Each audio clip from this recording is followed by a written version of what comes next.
আসসালামু আলাইকুম। সকলে কেমন আছেন? প্রিয় দর্শক, আজ আমি আপনাদের ইসলামের একজন মহান সাহাবী হযরত বেলাল রাদিয়াল্লাহু তাআলা আনহু এর জীবনের এক অনন্য কাহিনী শেয়ার করব। আশা করি পুরো ভিডিওটা দেখবেন। হযরত বেলাল রাদিয়াল্লাহু তাআলা আনহু ছিলেন একজন আফ্রিকান বংশোদ্ভূত। ইসলাম গ্রহণের পর তার উপর অমানবিক নির্যাতন চালানো হতো। গরম বালির ওপর শুইয়ে তাকে তার বুকের উপর ভারী পাথর রাখা হতো।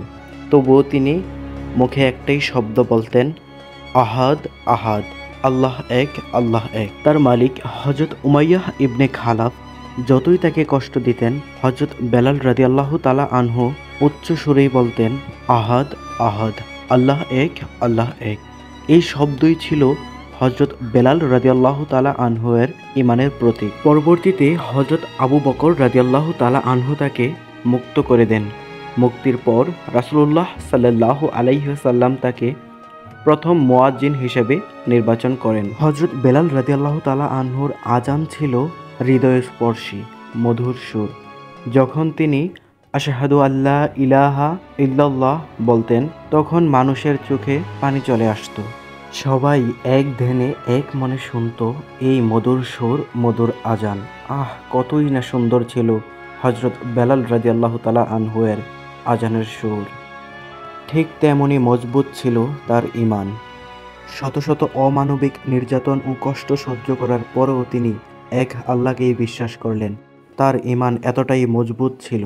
রাসূল সাল্লাল্লাহু আলাইহি ওয়াসাল্লাম ইন্তেকালের পর হযরত বেলাল রাদিয়াল্লাহু তাআলা আনহু এতটাই কষ্ট পেয়েছিলেন যে তিনি আর মদিনায় থাকতে পারলেন না। একদিন স্বপ্নে রাসূলুল্লাহ সাল্লাল্লাহু আলাইহি ওয়াসাল্লামকে দেখতে পেয়ে তিনি আবারও মদিনায় ফিরে আসলেন এবং একটি আযান দেন। সেই আযান শুনে পুরো মদিনাবাসী কেঁদেছিলেন। কতই না মধুর ছিল সেই আযান, সেই সুরের ধ্বনি, যেটা কিনা পুরো মদিনাবাসীকেই কাঁদিয়েছিলেন। ইসলামের এই মহান সাহাবী হযরত বেলাল রাদিয়াল্লাহু তাআলা আনহু এর এই জীবনের গল্প থেকে আমাদের এই শিক্ষা দেয় যে সত্য ও ঈমানের পথে থাকলে কোনো শক্তি আমাদের দাবাতে পারবে না ইনশাআল্লাহ। আল্লাহু আকবার। কতই না কষ্ট করেছেন আমাদের এই ইসলাম ধর্মটাকে টিকিয়ে রাখার জন্য, কতই না কষ্ট সহ্য করেছেন। একটু ভাবুন আমাদের ঈমান আজকে কোথায় গিয়ে দাঁড়িয়েছে। আল্লাহ আমাদের সবাইকে সঠিক বোঝ দান করুক। প্রিয় বন্ধুরা, আশা করি আজকের এই ভিডিওটা আপনাদের অন্তরে স্পর্শ করবে। যদি আমার ভিডিওটা ভালো লেগে থাকে তাহলে অবশ্যই জানাবেন আর আমাকে সাপোর্ট করবেন।